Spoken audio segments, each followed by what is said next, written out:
Marcus Aurelius may have been very powerful. In fact, he was extremely powerful, but he wasn't perfect. He struggled like you and I. He drifted from the person that he wanted to be, the person that he knew that he could be. So it's an interesting passage in Meditations. He says, like, you're a beast, you're a monkey. He's lamenting how low he has fallen. But he says, in a week, you can be a god if you rediscover your beliefs, if you recommit to the logos, to philosophy.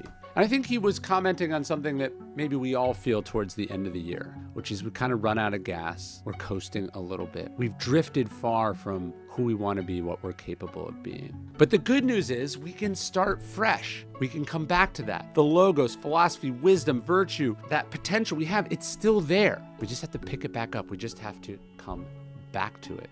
Marcus Aurelius would talk about how no one can do this for you. He says, be your own savior while you can. And to me, there's no better time to do that than a new year. Seneca tried to kick off each new year with the kind of metaphorical cleansing, but then also an inspiring challenge. He would throw himself in the Tiber River, right? The freezing cold river that ran through Rome on the first of the year. Here we are, January is upon us. One of the things I do to kick off each new year is a series of Stoic-inspired challenges. At Daily Stoic, we call it New Year, New You, and it's 21 days of Stoic-inspired challenges. And in today's episode, I want to give you some Stoic practices, some Stoic ideas to kick off the new year right, to become a new you, to become the God that you're capable of being this year. So let's get after it. You have to treat the body rigorously. Maybe it doesn't feel like philosophy has a lot to teach us, but it does. The Stoics were active. They hunted and wrestled and lifted weights and ran. These were active people. Mens sano in corpore sano, right? A strong mind and a strong body. So look, a lot of people set resolutions to work out in the new year. They want to be healthier. They want to feel better. And no one needs to tell you why you should eat healthy and work out. You got that. Right? Look, when you picture a philosopher, you probably think of some ancient figure in a toga or a college professor in a tweed jacket. You're not thinking like an active person. But in the ancient world, philosophers were warriors and athletes and hunters and boxers and wrestlers and distance runners. They did hard things. They pushed their physical limitations. Socrates was a soldier. He was admired for his ability to endure cold weather. Marcus Aurelius wrestled and hunted. Cleanthes was a boxer. Epictetus lifted weights. Seneca started each year with a cold plunge. He threw himself in the freezing Tiber River. But the Stoics didn't just do this because they wanted to have big muscles and show off. It wasn't vanity for the Stoics at all. Seneca said, we treat the body rigorously so that it is not disobedient to the mind. For the Stoics, physical practice was a metaphor. It was a path to mental toughness. One of the best ways you increase your mental capacities is by doing things that are physically challenging. The Stoics wanted to push themselves day by day, build the muscle that says, I can do hard things. The thing that says, I'm in charge. So as you're thinking about your resolutions for the year, picking something and starting with something that says, hey, I do what I say. I keep these promises to myself. I push myself. I don't listen to that voice that says, oh, it's cold. I'm tired. I don't want to. What you learn in a physical practice is who you are and what you're capable of. What you really learn is that you're capable of more than you think you are. This morning I got up, I dropped my kid at school, and I went swimming in Barton Springs. And it was cold, and it was a long swim. It was hard. I would have liked to stop earlier, but I didn't. I forced myself to do something. I pushed myself further than I wanted to. And I carry that energy back towards the rest of my day, towards any other challenges that I'm going to experience. And when you push yourself physically this way, when you build a physical practice in your life, you are helping yourself be healthier and stronger and all of that. But you're also getting mentally stronger. You're building your capacity to deal with challenges, to endure, and you are becoming a more well-rounded, strong, and resilient figure. You got to get help. Whenever I speak to military groups, I like to tell them one of my favorite quotes in Meditations. Because Marcus Aurelius was a soldier, he fought in wars, he led the Roman army. And one of the few quotes he has where he directly references this experience, he says, like a soldier storming a wall, you have a mission to accomplish. And if you've been wounded and you need a comrade to pull you up, so what? I like so what. Like, so what does a lot of heavy lifting there. He's saying it with a shrug, that there's nothing shameful about it. It's not a big deal. It's to be expected. It's perfunctory. Whether we're talking about going to therapy, asking for advice, bringing on someone to your team, asking a question about something you're not sure about, right? This is the secret. When other people ask us for help, we're not like, oh, fuck that guy. We're like, oh, I'm glad you asked. And then we help them. We're honored when our friends come to us and need things from us. Give us a chance to help them. And then for some reason, we don't afford ourselves that same privilege. People would be glad to help us. People are waiting for us to ask. There's a quote in this book I like, The Boy, the Fox, the Horse, and the Mole. And he says, asking for help isn't giving up. He says, asking for help is refusing to give up. Like, things are not going to work. You're going to run into trouble. You're not going to know how to do things. You're going to have questions. You're going to struggle. Are you going to sit with that? Are you just going to stay the same? Or are you going to ask for guidance and help and insight from someone who's been there, who knows better? But look, you're going to have to be brave enough to do that. If you're resolving to be better this year, you're probably not going to just get there on your own. Find out someone who's been there before. Find out someone who's further ahead. Find someone who knows how to solve this problem. We're in this mission together. We're comrades. Get help. A lot of people resolve to read more. I want to read more this year. I want to read 1 book, 10 books, 50 books, 100 books. You know what Epictetus would say to that resolution to just like increase the raw amount you're reading? He says, I'm not impressed knowing that you read. He says, I'm not even impressed if they read all night long. He says, I need to know what the focus of this energy is. He says, I need to know what you're reading. It's not how much you read, even that you read. It's what you are reading. Of course, look, spending hours and days in front of books is better than watching stupid internet videos or, just listening to podcasts that blather on. But it can still be a waste of time. Seneca said that too many good brains have been afflicted by the pointless enthusiasm for useless knowledge. Seneca thought it was super important to read, but he said we gotta linger on the works of the master thinker. So as you're thinking about reading this year, as you're thinking about getting better, don't just resolve to just consume a lot of raw information. Think about what books you need to reread. Think about really big, important books that you're gonna actually struggle with and stay with, that you're gonna get something out of, right? It's not just about impressing people on how much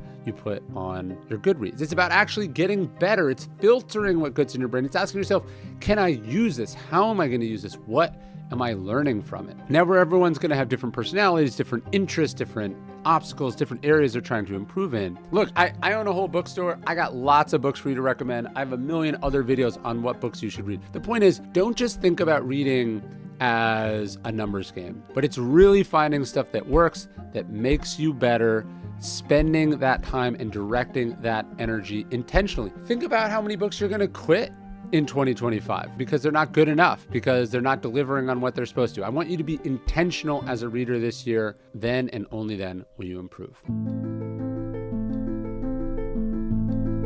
I'm gonna give you a magical habit to start this year, a habit that solves child problems and spouse problems and work problems and health problems and so many problems. And it's just to get outside and go for a walk. We should take wandering outdoor walks, Seneca advised, so that the mind might be nourished and refreshed by the open air and deep breathing.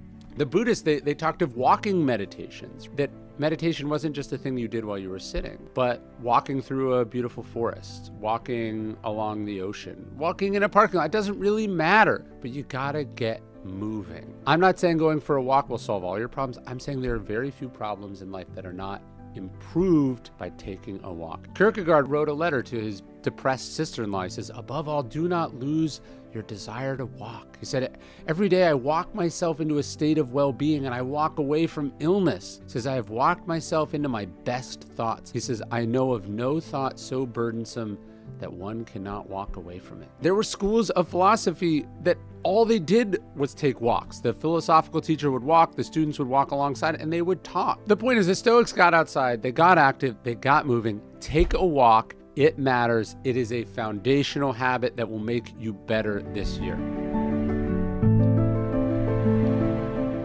You got to be able to concentrate. If there was one skill you could cultivate this year, things that would help you across whatever you're struggling with, whatever you're dealing with this year, something that is increasingly rare in today's world, to me it would be the ability to concentrate, the ability to focus. Mark Aurelius struggled with this, as we all do. It's too busy for all of us. Even in the ancient world, he said, you got to concentrate every minute like a Roman.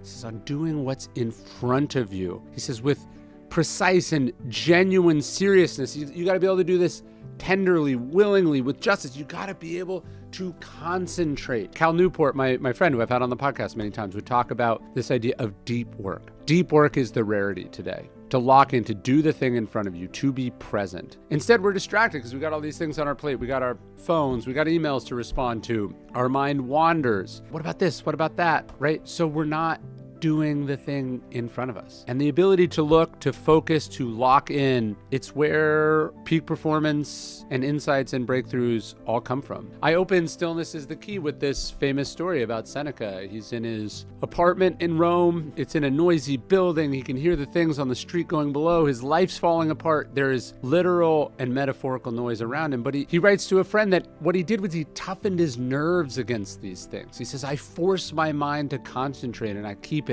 from straying to things outside itself. He says, all outdoors may be bedlam, provided there is no disturbance within. This isn't something you just magically get. It's cultivated through a meditation practice, through a journaling practice, through discipline. We have to be able to tune out our surroundings. We have to access our capacities on demand, despite the difficulty, despite the distraction. You may be sure that you are at peace with yourself, Seneca wrote, when no noise reaches you, when no word shakes you out of yourself, whether it's flattery or a threat or empty sound buzzing about you.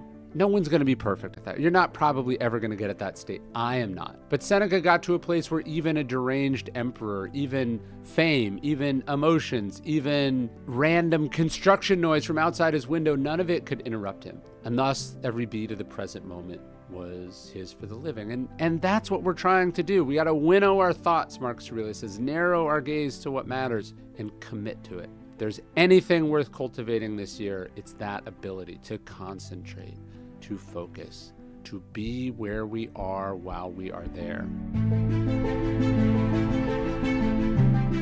Show me a man who isn't a slave, Seneca once said, pointing out that even slave owners were chained to the responsibility of maintaining their enormous slave estates. He said, look, this one's a slave to sex, another to money, to ambition. He says, we're all slaves to hope and fear.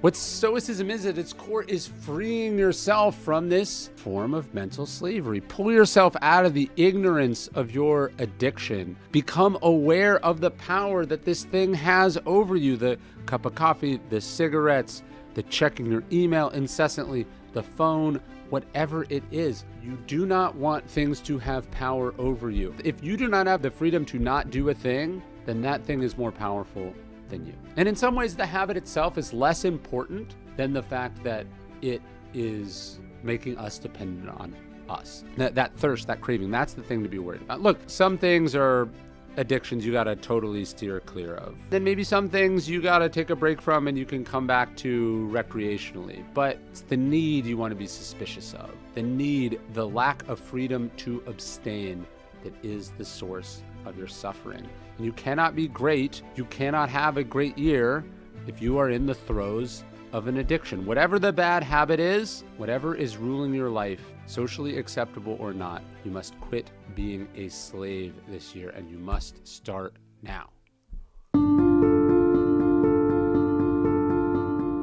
You gotta stop trying to be perfect. Perfect is the enemy of good enough this year. In the winter of 1931, the great choreographer Martha Graham, she was hopelessly bogged down in this dance series she was working on. She'd been working on it for months and months and months. She was a notorious perfectionist, and she despaired of being able to finish. She was worried that she'd wasted her Guggenheim Fellowship. She was convinced it wasn't going to be good enough for her reputation, the critics, the vision in her head. The winter is lost, she said as she whimpered in self-pity. The whole winter's work is lost. I destroyed my year. the work's no good. She just wanted to throw it all out. And this is despite the fact that the dancers thought it was good, her friends thought it was good. All she could see was what was wrong with it. All she could see was the ways that it wasn't perfect. And this trapped her in this kind of creative prison that ultimately was preventing her from putting the thing out. And this is a tragic fate of so many talented people, because we become great because of our incredibly high standards that are often much higher than anyone else. But inside this virtue is also a terrible vice. It prevents us not only from enjoying it, but impossible to ship the thing and then start the next thing because it's not good enough, because there's always more they can do, because it doesn't measure up. It was Churchill who said that perfectionism is better spelled paralysis. We get stuck. It's actually a form of the resistance. It's a deep commitment to the work, but it's actually a profound fear and aversion to doing the work. And finishing the work is part of the work. It's not humility. It's not obsession. There's nothing positive about this perfectionism. There's something narcissistic about it, something insane about it, something inherently self-absorbed about it. So we have to cultivate this year the self-discipline to ship, to finish, to move forward, to focus on progress and not perfection. The Stoics remind us we don't abandon a pursuit because we despair of perfecting it. No, we just try to get better every day. We try to improve a little bit by a little bit. And then actually this perfectionism, this idealism is kind of a cowardice. It protects us from having to do the hardest part, which is finishing. Just because the Stoics didn't believe in perfectionism, didn't believe in settling either. Epictetus said, is it possible to be free from error? No, but it is possible to be a person stretching to avoid error. That's what Stoicism is. That's the mantra for the year. Trying to be better, trying to grow, trying to improve. That means finishing. That means moving forward. That means accepting that you're not perfect, that it's never going to reach the ideal, but you can still strive and grow and change and have the courage to ship and finish and put yourself out there.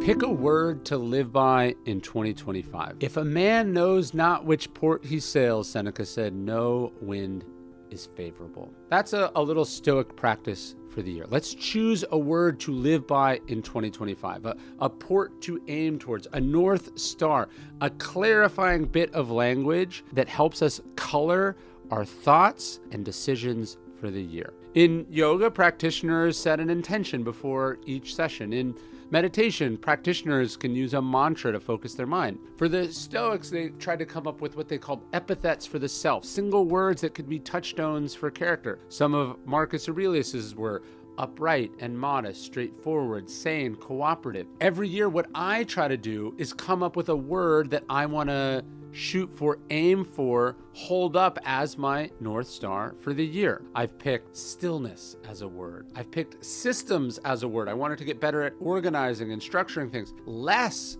was a really important word for me. I wanted to do less because by doing less, I could do more. In times of chaos and dysfunction and disorder, when we have so many choices and so many directions we can go, a word for the year can help give us clarity and purpose and priority. Some words that might be good for you in 2025. Maybe you're someone who needs to slow down and trust the process. How about patient? Maybe you need to get better at standing strong. How about steadfast? How about kindness?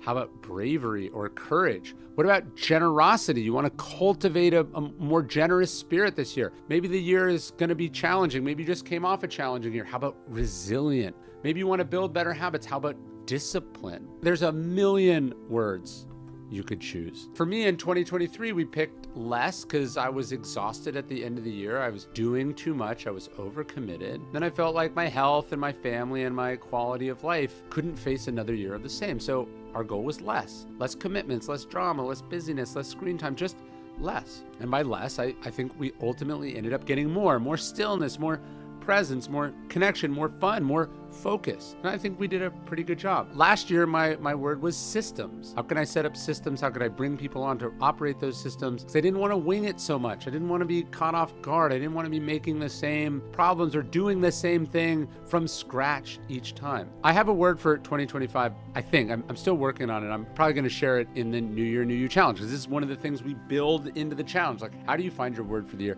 And I would love to have you join me and thousands of other Stoics in this awesome challenge. You can sign up now at dailystoic.com/challenge. The idea, though, is once you pick that year, write it on an index card, put it on the wall. I don't know, get it tattooed, get it framed, make it your phone screen wallpaper, set it as your computer password, put it on a Post-it note on your desk, journal about it every day. The point is to come to it over and over and over again so it kind of becomes, a North Star, a touchstone. And we're not just picking like some nice sounding word. It's about choosing a principle, a concept, something clarifying that can guide your behavior throughout the year. So that when you're tired, when you're stressed, when you're afraid, when you're confused, when you got lots of options, the word brings you back to your best self. It tells you what to do. You gotta stop putting things off. Epictetus' question was, how much longer are you gonna wait to demand the best of yourself? In Meditations, Mark Aurelius talks about how, look, we know we could be good now, but instead we choose tomorrow. We tell ourselves this lie. I'll do it later. I'll do it tomorrow. I'll do it when things calm down. I'll do it when things go back to normal. I'll do it when the weather gets better. No, do it now. Procrastination is this habit that Seneca says all fools have in common. Always getting ready. They're putting it off. Don't do it later. Do it now. That's what a Stoic does. That's what a strong person does. They do it now. They muster the willpower, the strength, the discipline to do it now and not later. Because, look, the best time to have started this stuff was 10 years ago, was last year, was last week. Okay, but the second best time is now. So do it now. I've come to see that all the success in my life is a lagging indicator of good choices or good actions I took a while ago. So one of the things that keeps me up at night, one of the things I try to remind myself is, if I want to have good results next week, next year, the next phase of my life, I got to be doing good stuff now. I got to be paying in to the system that I want to take out from later. What are the deposits you're making? And procrastination is the opposite of making a deposit, right? It's saying, I'll make the deposit later. Don't do it later. Do it now. It's a foundational habit for the year.